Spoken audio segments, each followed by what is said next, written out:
Hi guys, remember the judiciary crisis that happened earlier this month? Supposedly, it was such a major crisis, Laya, that it warranted Rafizi and 8 other PKR MPs to launch a rebellion against their own party, their own government, their own leadership. That's how serious it was. They had to go against their own because the interests of the nation superseded their own interests, the interests of their party and their even the government. Like, yeah, that's how serious it was. Rafizi would even call it the top priority in the country. This was not like last year or 10 years ago. Like, yeah, this was just the beginning of this month. Now it's 29 of, oh no, sorry, now it's 30th of July, and this happened on the earlier this month, maybe 1st or 2nd or 3rd of July. Like, yeah. Now, the Bar Council was so perturbed by this judicial crisis that 400 lawyers, some say 1,000 lawyers, but I don't know why is it in Malaysia it's so hard to count people in a crowd. Like, there's always so much difficulties. It's not even that hard, but some people say 400, some people say 1,000 lawyers, but whatever it was, they marched in protest of this judicial crisis. Now, so what happened to this crisis in the end, you ask? Well, guess what? From the conspicuous silence from those who were vociferously chanting judicial crisis, judicial crisis, judicial crisis, just earlier this month, you would think that everything has been resolved. But guess what? Actually, nothing has been resolved. So, why the silence, you ask? That is indeed a good question, my friend. I hope that you yourself will reflect on this question to understand how bad the situation in the nation is. That supposedly all these knowledgeable, professional and well-informed people in the country who will make a lot of noise and claim there is a major issue, there is a major problem, will quickly forget about the problem after making some noise about it for sometimes maybe 1 week, maybe 1.5 weeks, although the problem is clearly not resolved. This is the state of the nation today. Yeah? Now, why do I say that the problem is not resolved, you ask? Well, let us start with what the problem is supposed to be all about first. The problem is supposed to be about judicial independence and integrity. Now, what does this mean? This means that for the judiciary to have integrity. Integrity means for the judiciary to be true to its values, to its principles, to its ethos, to its ideals. It must have independence or the ability to decide its own affairs. How did the integrity and independence of the judiciary come into question? It came to question when the top judge in the country, Tengku Maimun, she not resigned, she retired.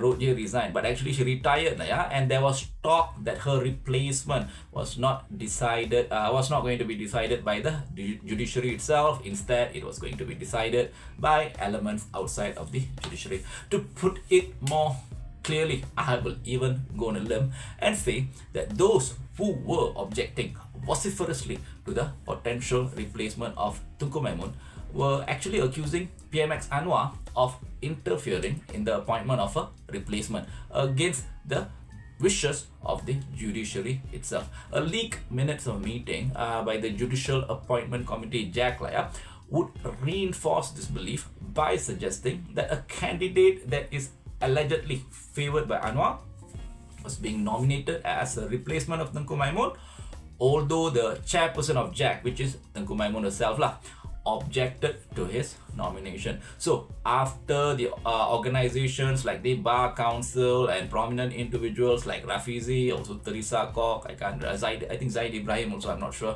objected to this development, but I'm sure that Rafizi and Teresa Kok objected. Zaid Ibrahim, I think he objected, but I'm not sure. But anyway, these two guys objected, Rafizi and Teresa Kok for sure, objected to these developments.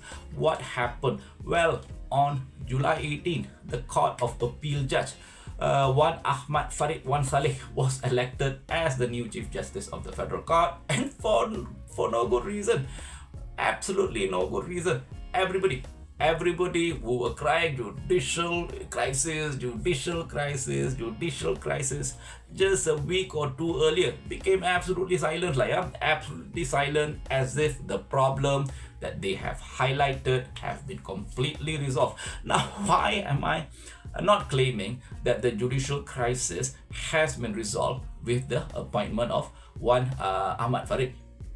Well, it is because the claim that the judiciary is in crisis stems from the view that the judicial appointments, even at the very highest level, is not being decided by the judiciary itself. Instead, the claim was it is being decided by external parties. Now, one Ahmad Farid, however, was unlikely to be the judge that was elected by the judiciary because he ranks far lower than the other judges in the judiciary in terms of seniority or experience in the judiciary. One Ahmad actually only joined the judiciary in 2015, so that's basically 10 years. In other words, he went from new guy, the new guy in the block to the number one in the judiciary in just 10 years. Now, in most organizations, especially institutions, not only institution is a one step higher than just mere organization, seniority and experience is a key factor in determining promotion. As a rule, a person's position in an institution is determined by how much they have imbibed the values, the ethos, the ideals, and the principles of the institution. When you first enter an institution,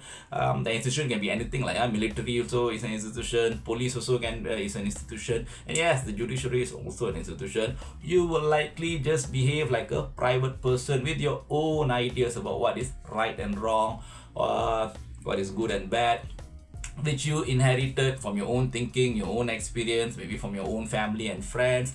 But slowly, your experience and your tenure in the institution will cause you to discard your own personal views and adopt the institutional view. It is when you have adopted the institutional view that you will actually become an authority. Now, remember, we don't listen to the instructions or commands of a police officer or a judge because of their personal charisma or excellence. We listen to them because we believe that their word carries the weight of the entire institution. In other words, when they speak to us, it is not just a person that speaks to us, but an entire institution which has existed for generations and dedicated itself in the service of the society and nation. For a person to transform themselves to become a representative of an institution, experience and seniority definitely matters.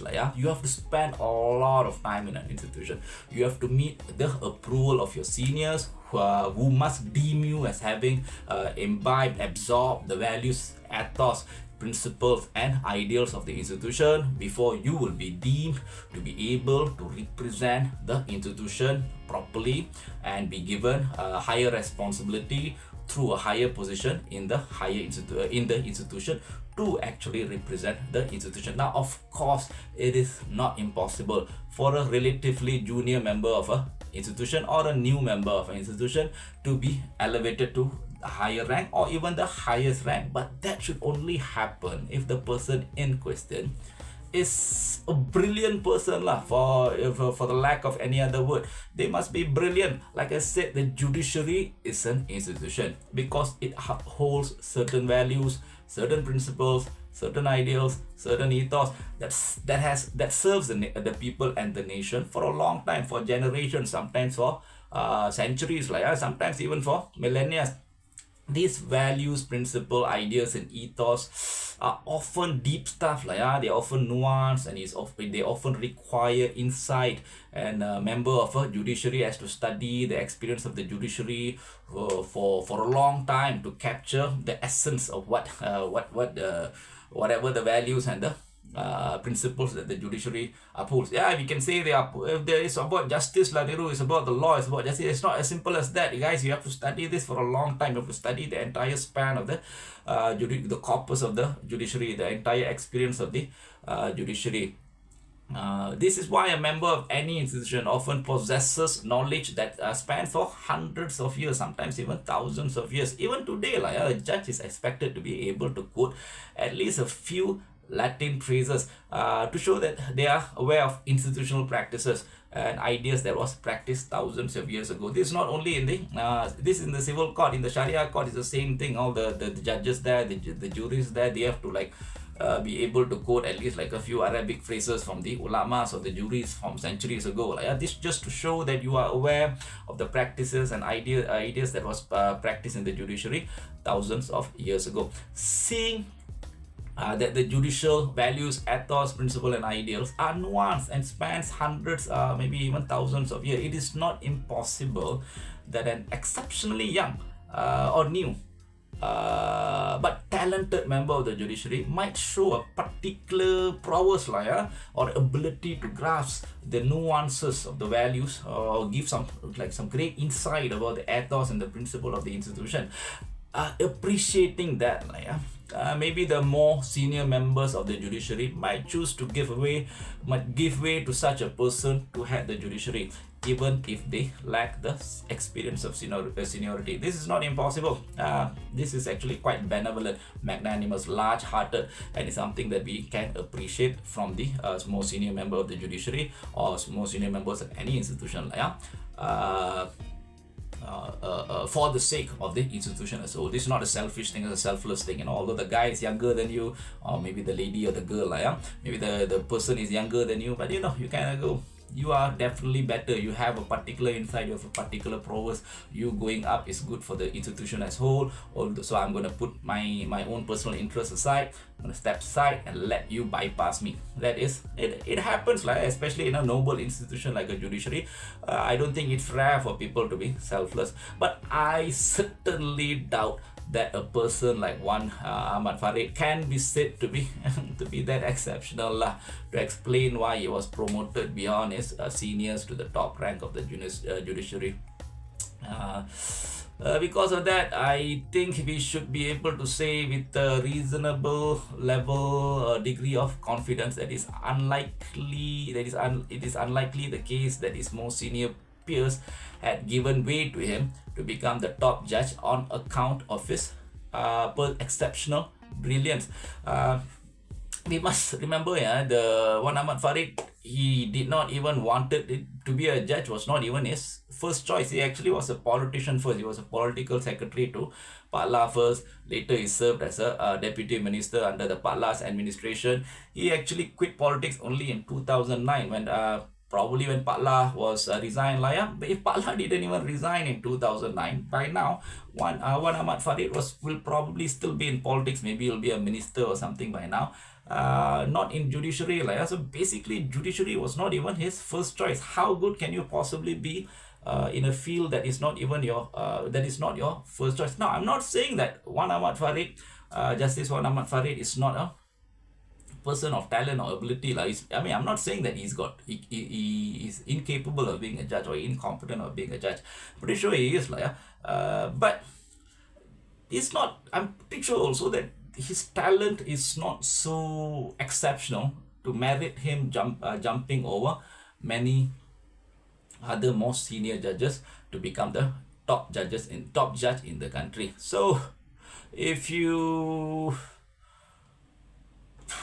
ask me, then how is it that one Ahmad Farid managed to leapfrog over his more senior peers? Many of his more senior peers to be the top judge. Does it sound to you like there was no external influence? Does it? Now, so if you ask me, if this being the case, why did those like the Bar Council, Rafizi Ramli and his cohort of PK rebels seem to have elevated the promotion of one Ahmad Farid to the top position in the judiciary as a case of the judicial integrity and independence being dissolved? This is where I am also a little bit divided. I seriously have no idea why they accepted it when they made a big fuss over it just a couple of weeks ago. Earlier this month, no more than a month ago. If you ask me, I can only think of one answer. I think the answer is, in the first place, all these people, the Bar Council, maybe Rafizi and the PKR cohorts that made a big concern about judicial integrity and independence, might actually not be very concerned about judicial integrity and independence at all. I will not even go on a limb and say that perhaps the only thing they were truly concerned about is to teach Anwar Ibrahim a lesson. For some reason, I think they have taken umbrage, they have taken offense to Anwar, and maybe they saw in the judicial appointment issue a way to teach Anwar Ibrahim a lesson when the alleged Anwar candidate was not promoted to become the top judge, and instead Wan Ahmad Farid was chosen. I think they just assumed, they just assumed like, hey, we won. We have already taught Anwar a lesson. So they have just stopped their protest, even if the issue that they have raised, which is the case of judicial integrity and independence, is far from being resolved. This is the state of the nation today. Like, people just do stuff to teach it. It's like you don't do things as a matter of principle, because as a matter of duty, because you're the officers of the court. This is important. You're a minister, you're an ex-minister, you're a parliamentarian, you're a member of the lawyers and officer of a court also, legal officers. There is a concept of duty involved in all this. So you think like, hey, they did this because the duty, they saw that it was important, because as a matter of duty they did this. I kind of going, hey, I'm not sure about that now. Actually, I just think that they were just lashing out only. So this is the state of the nation we live in today, guys. What can I say? Anyway, have a good day. See you again soon.